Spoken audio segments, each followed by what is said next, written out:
করেন।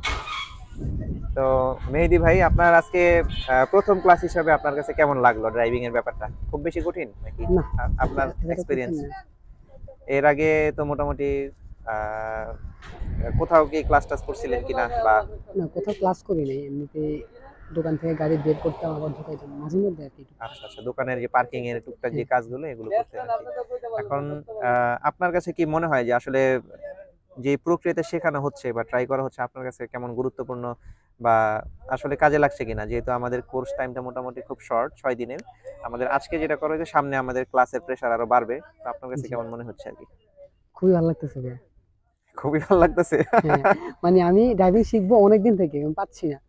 আচ্ছা আচ্ছা, ঠিক আছে। আজকে মূলত আমরা এই মূল ফোকাসটা হচ্ছে এরকম ব্রেক এক্সেলারেশনের মধ্যে আমাদের একটা সম্পর্ক তৈরি করা।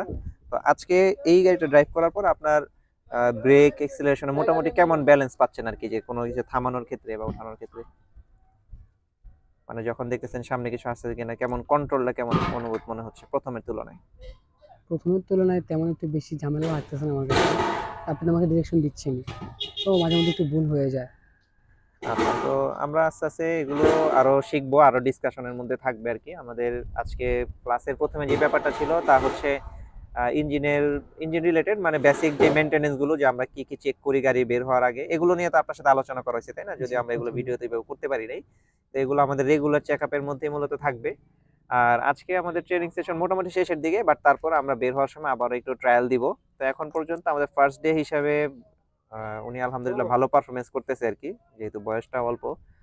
শেখার ইচ্ছের ক্ষমতাটাও বেশি সাধারণত থাকে। তো আমরা চেষ্টা করছি যতটা সম্ভব ওনাকে ভালো একটা সাপোর্ট দেওয়া। আপনারা ওনার জন্য দোয়া করবেন যেন উনি ভালোভাবে শিখতে পারে। এই জন্য অবশ্যই সবার কাছে দোয়া চাচ্ছি। ধন্যবাদ।